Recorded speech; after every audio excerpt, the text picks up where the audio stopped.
Streaming. Let me get my chat up. Excellent. Okay.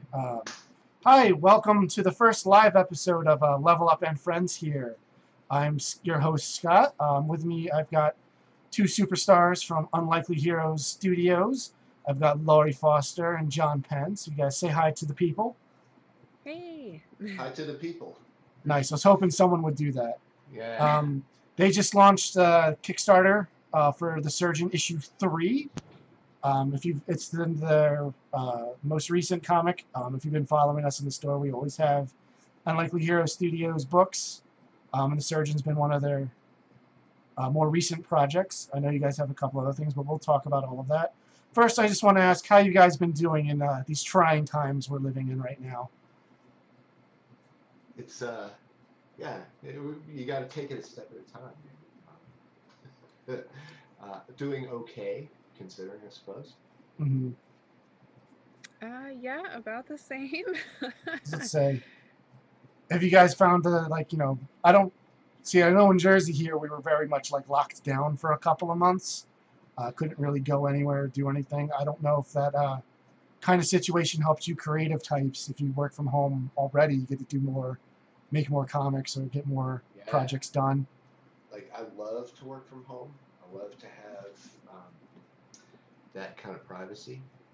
Unfortunately, I'm locked at home with my whole family. Yeah. And and like, my wife is the primary breadwinner. Like, I write comics. She's a professor, so she's taken this office, which is where I like to work, and then I'm out at the kitchen table, and people come to get a snack, and I'm like, that's it. I had an idea, and now it's gone. Let me help you make a sandwich there, buddy. Yeah. I know the second I start working on anything, something else comes up, and I forget everything that I've ever known in my life. Yeah, totally. Yeah, pretty much. Yeah. But let's also, since this is a live episode, if anyone is watching and has a question for Laurie, John, or I guess even me, I'm flattered, but you should definitely be asking questions to our comic creator friends here. But I'll bring them up in the chat here, and we'll see if we can answer them. But since we guys just started the Surgeon's Kickstarter, can you tell us a little bit about the Surgeon? Everyone watching should know, but just in case there's some new people. Laurie, can you describe it from your point of view?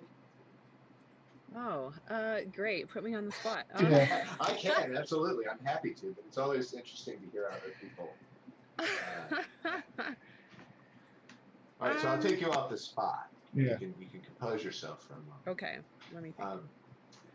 So it's a post-apocalyptic spaghetti western, or the Kurosawa Ronin samurai story. In the role of the man with no name, we have this doctor who has she learned how to be a healer because that was her calling. But the past couple of years of apocalyptic times have made her very proficient at killing, and she has to do that to survive anyway. And so, like, what do I do? Am I a healer? Am I a killer? And so she ends up at a frontier fort that needs her as a doctor, and then things start to get more violent than you might think. Let's say, once you know how to put a body back together, you know how to take it apart, right? Right, exactly. I will say, I didn't think about it till just this minute. It's a post-apocalyptic future where the hero is a doctor. Very prescient to have this comic book these times. Hopefully it's not portent of things to come. Yeah, and the economy of these days is like, here now we think doctors are rich. She's needed, but she's trading her work for like wool socks and more suture material. Yeah. So nobody's rich. Everybody's just kind of scraping by. Now, yeah, I've obviously haven't read the third issue because you just launched the Kickstarter for it. But the first issues like kind of remind me a lot more of like they got kind of like a Mad Max feel to it without the cars. Obviously. Yeah. But like everyone's got kind of that like punky, like scavenged armor, like it's part like football armor, just like Right. things you see. It's a very cool aesthetic in the world you guys set up there. Also, baby skulls, apparently. Yeah. Oh, that I'm not aware of. Sorry. Was that an influence of some kind? Yeah, that was Zach. Okay. So in in the middle of chapter two, Yeah. maybe toward the end, he had drawn somebody on a page, and he's like, "Okay, everybody, stop everything. I'm going to take this crazy big Mongo alien beast of a human being and run with him." And of course, like, yeah, please, that would be fantastic. So we have this character that we've called what, Farmer Ted. Yeah. Yeah. Um, so Farmer Ted was like Anthony Michael Hall's character in 16 Candles, a really skinny bleed. Anyway, this guy is like 8 feet tall, and he has a skull or a belt made of baby skulls. And there was another character who had a brassiere made of somebody's severed hands too. That was disturbing. Right. In the last page of chapter 2, she's also wearing someone else's face on her face. Yes, and Yes. she has other faces like with her just in case, I guess. Yes. Well, yeah. Well, you might have like a fancy ball later. You got your dress up face. Yeah, sorry. Yeah. No, it's. We sound like horrible sadistic people now. I mean, the book's. I hesitate now to call it fun, Oh, but it's not super Scott, I grisly think in my your opinion. audio's out. What's Yeah, up? I have no audio from you. No audio from me? Oh, I put it on mute because I was moving my mic. Well, And I there you didn't go. want to like have horrible sounds. Sorry. You're good. Hopefully that's, knock on wood here, that's the last technical hiccup I have on my end Oh, here. there's no way. Yeah. This is a Zoom meeting. Yeah, of course. No, click China's down there in the lower right. That click, like right where I'm pointing. Click there. Don't do that. Oh, yeah, it's because it would be That's, end. that's Yeah. the way. Yeah. Anyway, let me get back to my questions here. So, Laurie, you've been involved with Unlikely Heroes from the beginning, have you? Just after the beginning, yeah. Yeah, so, but almost as long as I've known the comics coming out from the studio. How did you get involved though? Because I know, like Zach was one of the big people, and was local. Like his brother's one of our regulars. That's how we got to know him. I don't want to put on blast where everyone is, but I know like everyone else is like from around You can blast in other states here. Yeah. Yeah, it's really weird. They were looking for an inker. They went through Zach told me like 15 or 20 inkers or Okay. something. And then they found me on DeviantArt and they had me do a test page and they were like, wait a second. And they said like it was the best they'd ever seen and had me do more work. And then they were like, you're hired. And it just kind of snowballed from there. That's the problem. Because I know you were always described as the brains of the operation.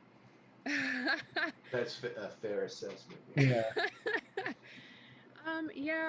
I would say so. When it started, it was just Justin and Zach. And Zach's very creative and he's very good at the writing and the drawing aspect. But like, neither of them were very like business minded. Like their partnership agreement was like a napkin. You know what I mean? Like so. Yeah. I came in and kind of helped them, fix that and like grow from there. No, I mean, even amongst friends, there's kind of always it's better if there's like a delineation of like responsibilities, so that way everyone knows what they need to do and can not have to worry about hurting each other's feelings and whatnot. But John, how did you get hooked up with these crazy gang here? Yeah. So I guess I don't know. I'm a writer. Mm-hmm. I'm a writer in the stable of creative talent that they have. I'm also editor for the Elsewhere series. Mm-hmm. Laurie and I do that together.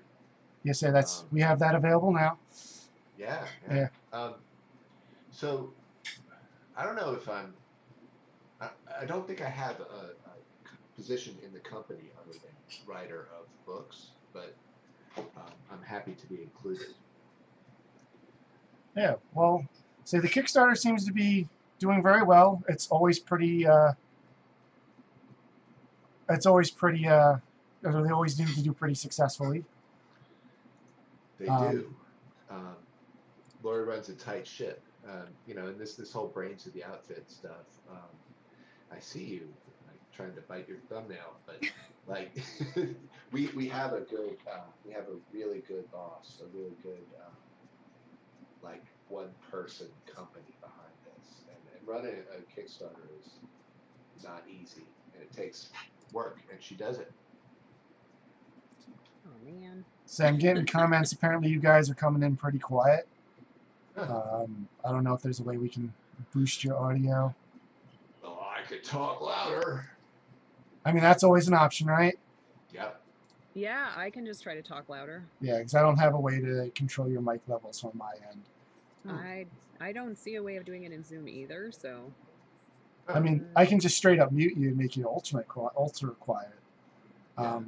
Well, yeah, we'll just try to. People can just guess. They can just guess what we're saying. It'll be fun. I'll write up a transcript and just subtitle everyone after the fact. But yeah, so how did you guys get into working on comics? I assume you grew up, as fans of various books. That's a safe assumption, dude. Yes. Yeah. Let's say like how did you get your start? Was it just like I've decided I'm going to start writing books and maybe I'll find an artist along the way? Literally, yes. Okay. And that there's this whole like, what advice would you give to up and coming creators? And that's it. It's like, stop taking no for an answer and just make the things happen. So it definitely helps to have a little bit of cash on hand to do that. But yeah, so I like in the 2000s, I was doing more like literary fiction, and I was running a literary zine. In the middle 2000s, I was trying to get a screenplay produced, and making a movie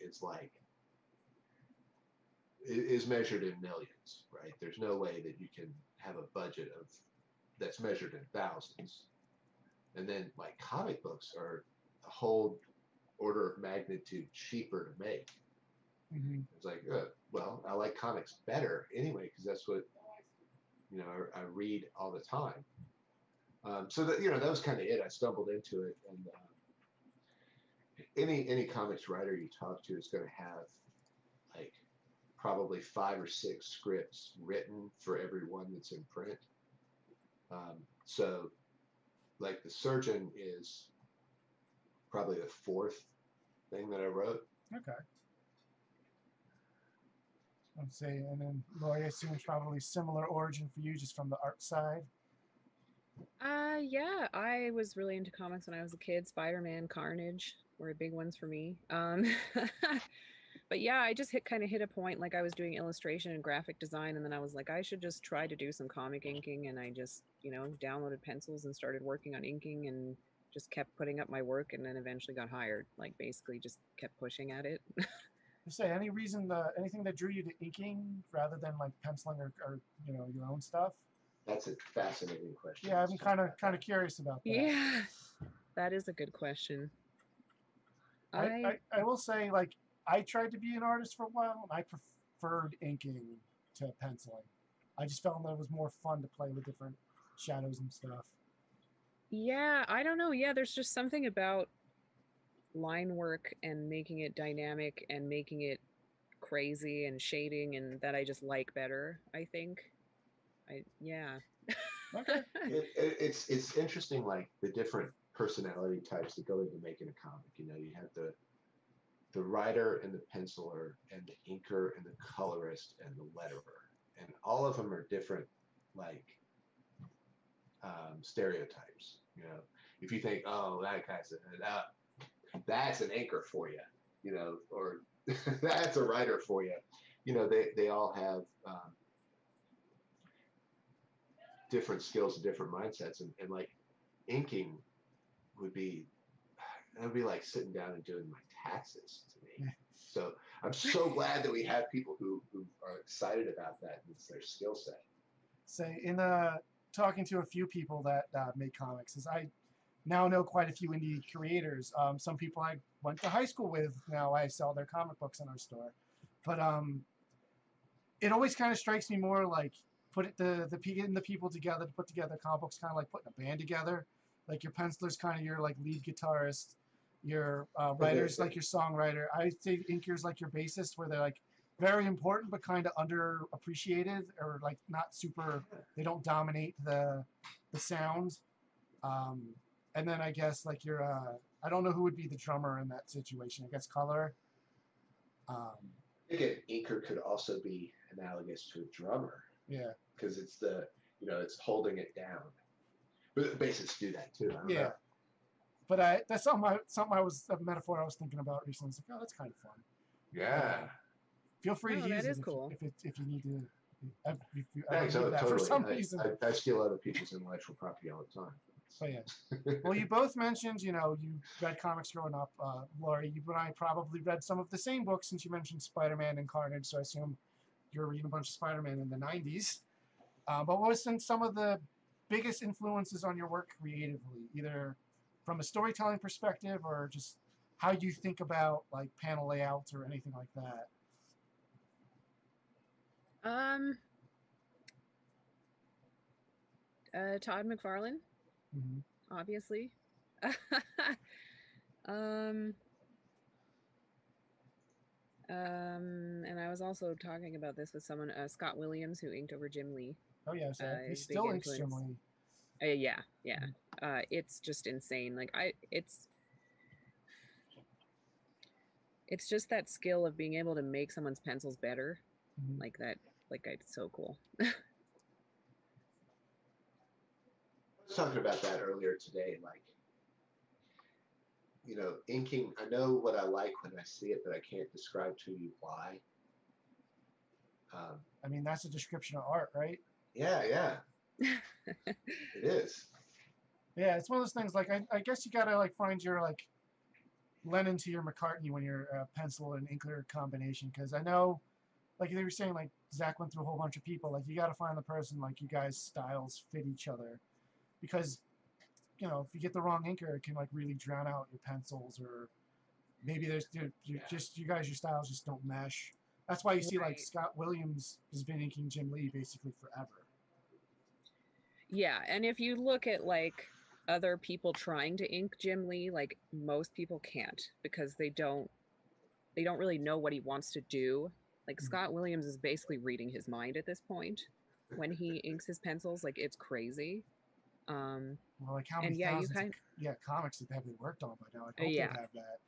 yeah, you'll see Jim Lee's pencils and there's just like scribbly shit, and then Scott Williams like all of a sudden there's like water with like waves and foam, and you're like that was just like it was just like crust, like and it's anyway.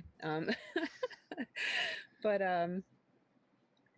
yeah, I think it's important for me as an inker. I like to have a really flexible style. I don't have a style that I'm locked into because I think that hinders the relationship. Like you said, like you can't really work with a lot of pencilers if you just have one style of inking because like it just might not mesh with them. So I like changing up my style. That's my personal thing. Yeah. And like I remember when we started working together, and like I said, I don't really know how to be constructively critical about inking, and I was like, I don't know, can you just like lighten it up a little bit? And you're like, oh yeah, here, boop, boop, boop, and there it was. It was like, oh, yes, that's exactly what I was talking I say, Katie in our chat has a question for you guys here. Is it unusual for a comic artist to do both the drawing and the inking? I say, I guess it depends on the person. I don't think it's that wild. I know a lot of, at least in like the big companies, indie, you get a little bit more flexibility with your time.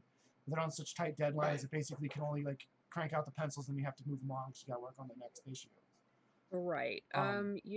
You'll see a lot of companies try to save money by having the same person pencil and ink it too, because it can be it can save money, but in terms of time, you're right. It's generally more efficient if you have a penciler and an inker that are separate because they can work basically at the same time and do the work twice as quickly. But like surgeon number 3, we've got an artist who does type digital pencils, which are kind of inks, and we just send them straight to the colorist the way they came.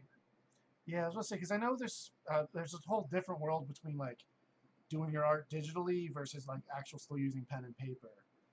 Um, I will say one of the cool things about doing digital art is it's really easy to share your work with, like, say your inker or your colorist, because you can just send them the file completely. And Yeah. rather before, I know, like, back in the day, back in the analog times, like an inker or a penciler would do like a whole page on Bristol board, which is really big, and then they'd have to physically mail it to the inker.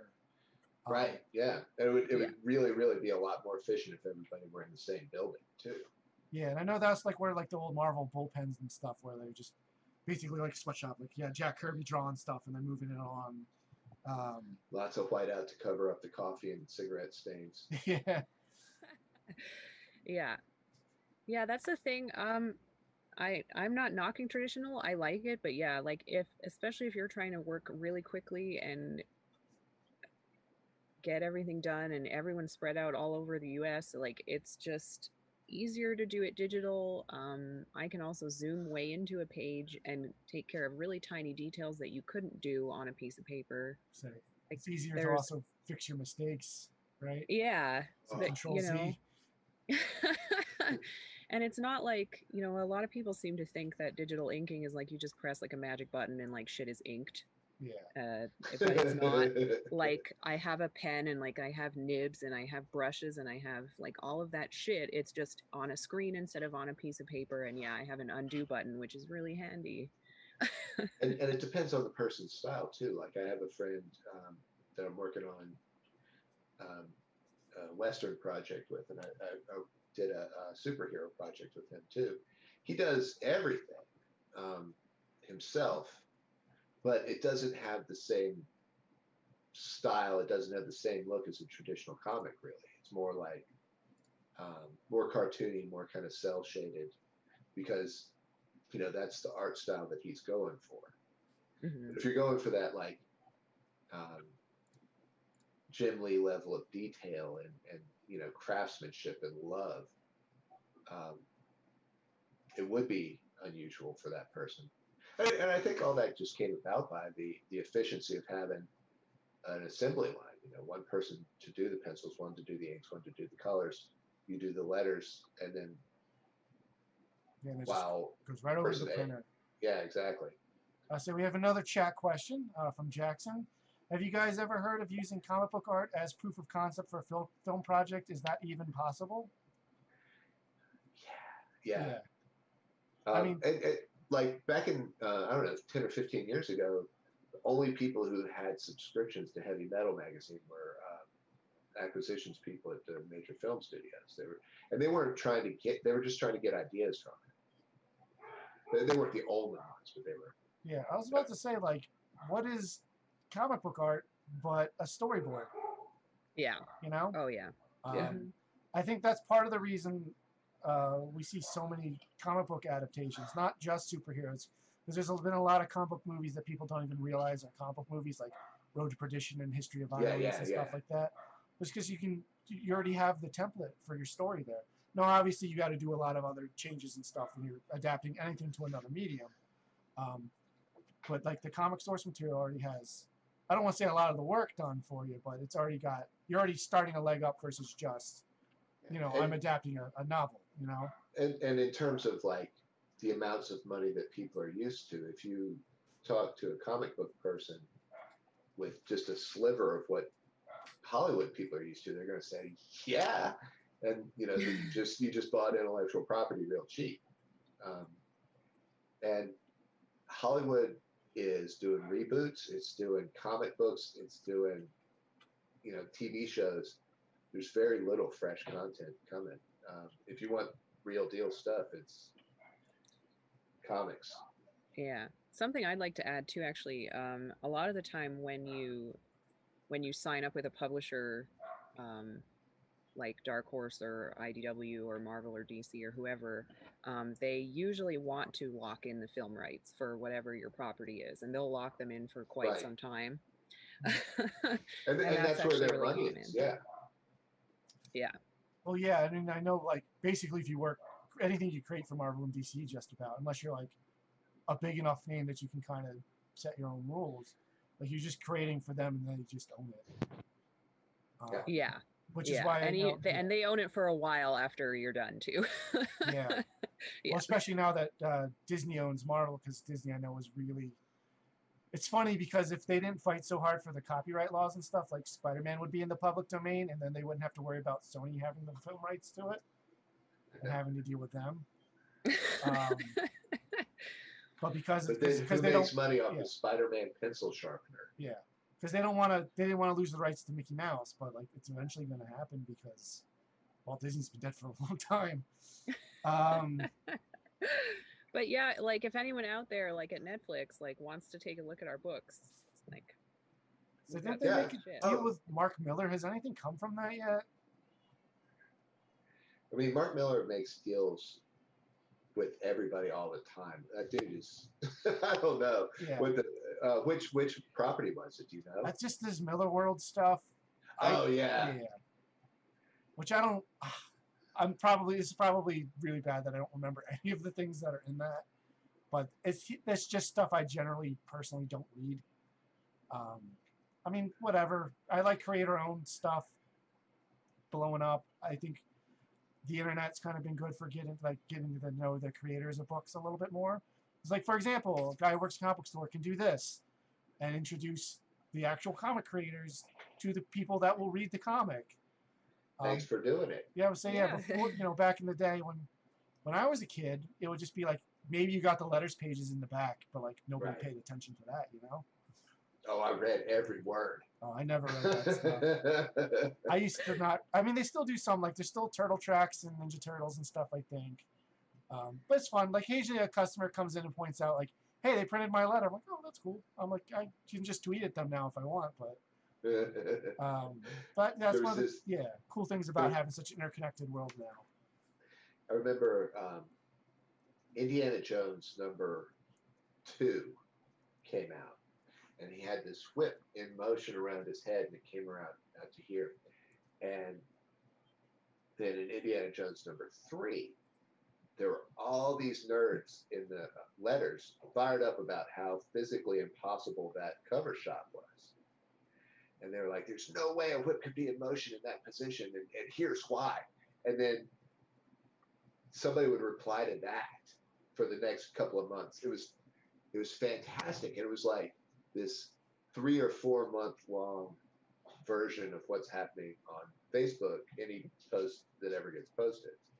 And I remember I was like, 10 or 12 years old, and these guys are dedicated. I love that that energy and fire that they were having. So you got another comment in the chat. Sorry, Jackson. I guess I didn't understand your question.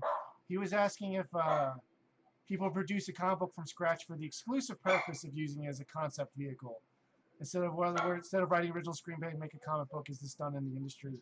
I think with the amount of work you would do for that, you might as well just publish the comic book too.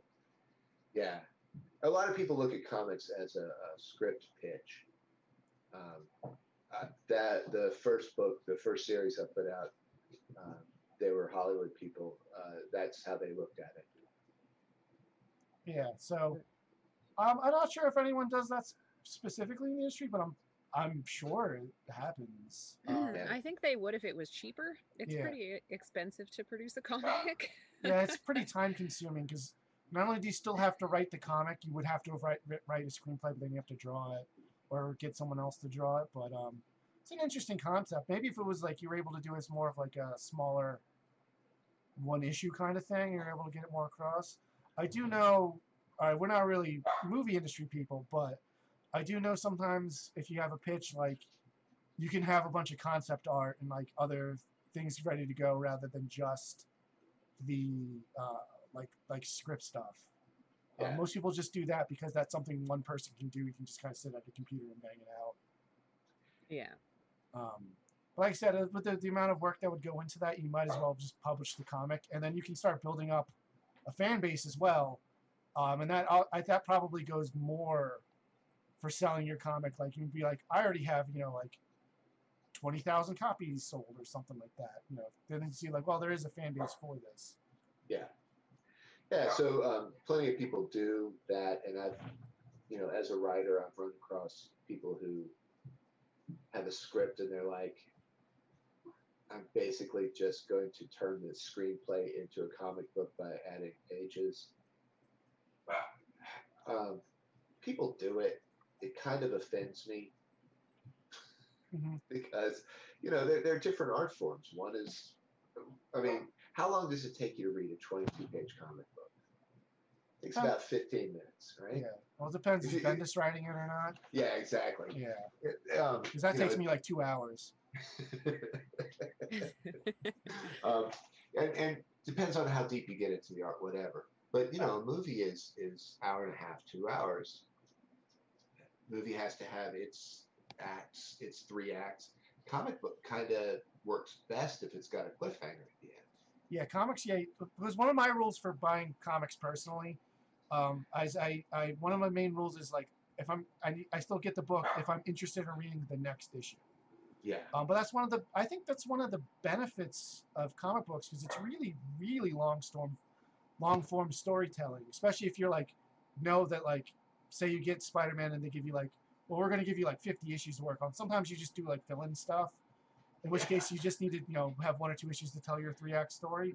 But like you can have, it's kind of like a TV show in a way where you can have character growth like over like 40, 50, 100 issues.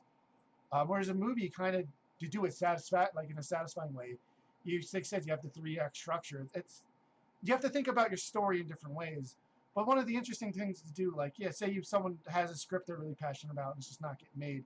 Yeah, you could just readapt it and make it into a comic book, and that's kind of an easier way to get it out. Because you can self-publish. You guys, the story of Unlikely Heroes is you guys wanted to make a comic book, so you did, right? So it is possible. Yeah, I mean that's Teenage Mutant Ninja Turtles. That's which is crazy because the actual issue of Ninja Turtles was just a joke. Their big thing was supposed to be the Fugitoid, and then they just doodled the Ninja Turtle like, this is funny. Let's just make it a parody of Daredevil because that was what they were reading. Right. And it just blew up, and now it's like almost 40 years later, and we're still talking about it. It's still. That's actually what the next episode of this podcast is going to be about. We're going to be talking about the IDW series. Nice. Oh, that's awesome. But yeah, we're still, like it's just funny. And then like the success of that, then, oh my God, in the 80s, just the indie self-creator boom, just that happened. And that's when I was reading a lot of comics, and that was really formative for me, is to just see like all this black and white stuff on really shitty paper coming out of Canada. And it was not on the spinner rack. It was like, wait, what is they're calling their company Aardvark Vanaheim? What does that even mean? And then that whole 80s indie black and white stuff was mind-blowing for me. Well, I know Turtles, they called their company Mirage because they didn't really have a studio. It was just a kitchen table. Yeah. So it was like the illusion of the studio. I love the Teenage Mutant Ninja Turtles, and their stories. One of the more fascinating things, one of my more fascinating comic industry stories. I think, not that you guys don't have a great one as well, but just like in terms of like immediate success that they weren't expecting. Because I know they just Xeroxed it on like newspaper and then just sold it at a con and then just sold out. And they're like, well, I guess we'll make more. But yeah, I mean, I can talk Ninja Turtles all day. We should talk some more of the Surgeon. So what can we expect in issue number 3 here? For the, where's the story going? We obviously don't want to give away too much. Right. I put some thought into this, like how to not give chapters 1 and 2 away.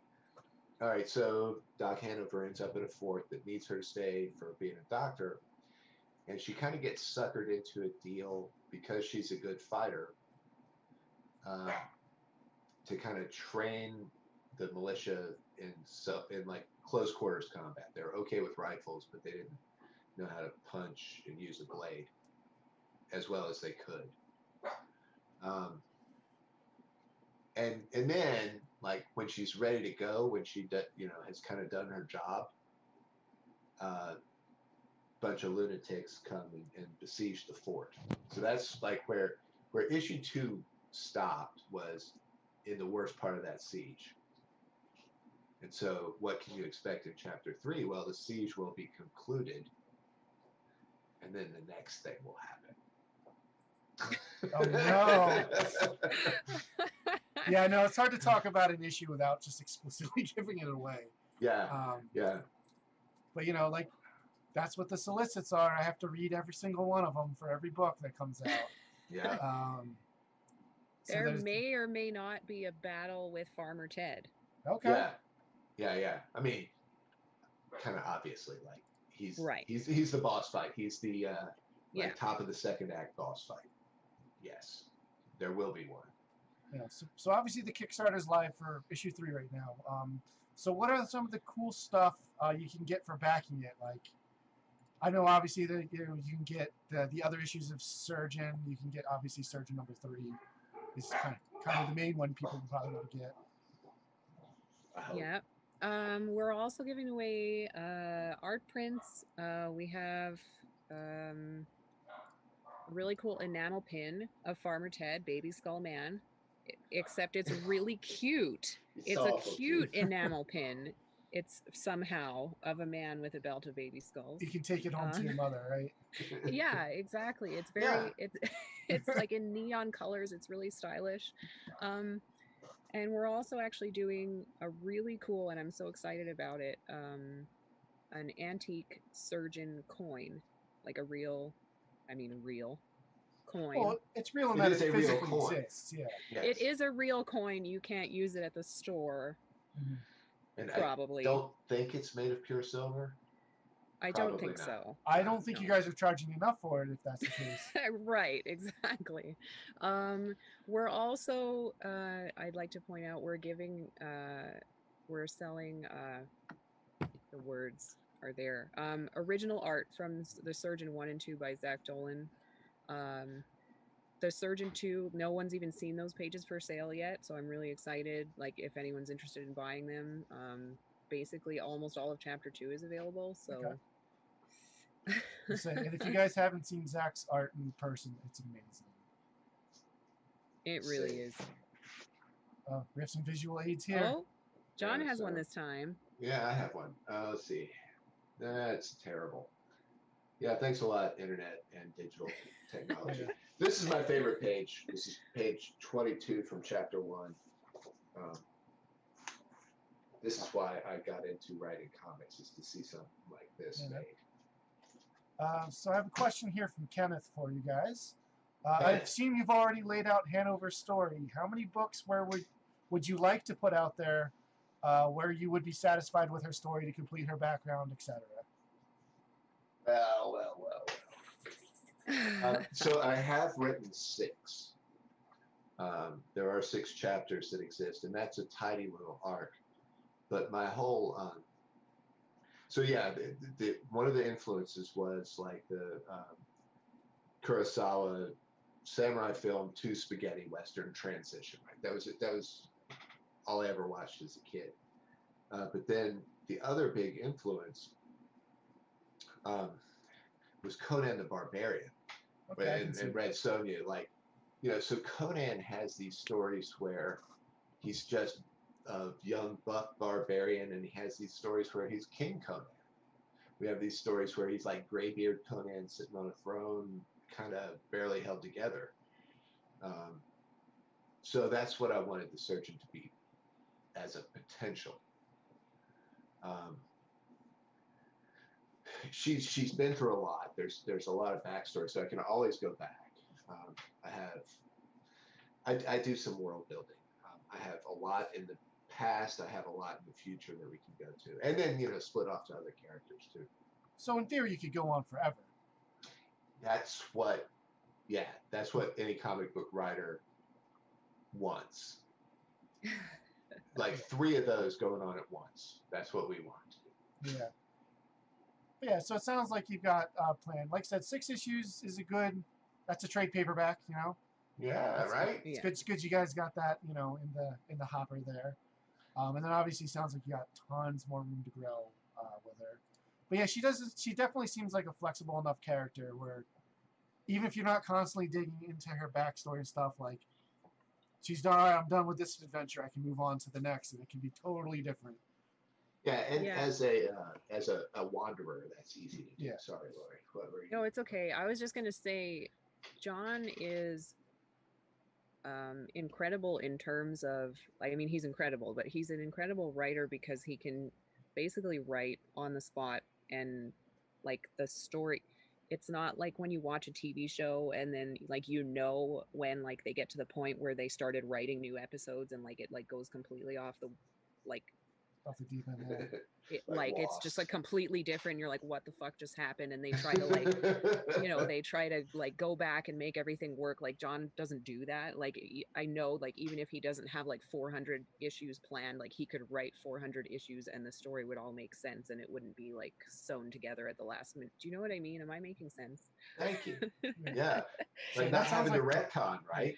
Right. That's Yeah, exactly. like That's you the have to word. put in some legwork in the beginning, so you don't have to retcon later. No, that sounds good. Yeah, Lost is definitely an example of something. Yeah, I was really. I also have a similar reaction to that show. Don't sweat it. Don't. Oh my God. Yeah. Oh I well. love So every second. So my next question was about Lost, and what did you guys think about that? Love every second. I love. invested so much time into that show, Scott. I love the first season, and then watching the second season, I was like, they have no plan. There are no answers. And I just gave up. Oh wow, like I got way further than that. Yeah. I was hanging on desperately. I was like, okay, they still have a plan. Like it's going to be a crazy plan, but it's a plan. They're going to bring this together. It's going to be a sci-fi show. It's going to be like the coolest shit we've ever seen. Well, so then yeah. So my feelings on like J.J. Abrams and Bad Robot are well known to people at this point. Like we were banned from talking about Star Trek Into Darkness in the store for like a year because I was so mad about it.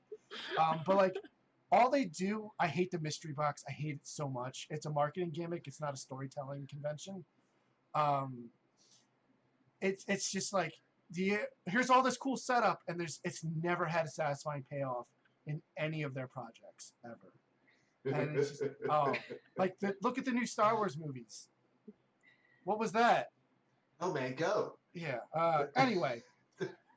Yeah, so I warned you guys before we started. I warned them we'd probably go off on some tangents, which is perfectly fine. I love them. As another tangent, if you want, I don't know how many people there are in the comments because I can't see them, but I have a pair of super socks to give away, and I have a copy of Elsewhere to give away to people who have backed. I don't know if John wants to give more trivia questions, or Scott, you have some trivia, or yeah, like whatever you guys want to do. I mean, so where is the chat happening? Is that on Facebook? Say, I have a combined chat. It's on both Facebook, YouTube, and Twitch at the same time. But I have a chat window that's all of it. But if you guys want, Facebook's our most active one, so if you guys want to look at that one, that would be fine. Yeah, like look at these. Black Adam. Super socks. And then we got Elsewhere. Hang on. Give away a copy of this so you guys can experience it. Yeah, say how many stories are in Elsewhere there? Because it's an anthology book. I think we worked out to Lucky 13 on that one. Yes, I remember it's a lot. I think it's 13, yeah. And there's a story in here by Unlikely Hero Studios with Zach drawing about werewolves killing Nazis, and it's fucking awesome. Yeah. It's amazing. It's worth the price of admission alone. Yes. But the other stuff's good too, don't get me wrong. But like, you kind of got me on the concept. Any kind of supernatural thing killing zombies, I'm kind of there. Nazis. Not zombies. The other Z word. The other Z word. The Nazis. Let's kill more Nazis.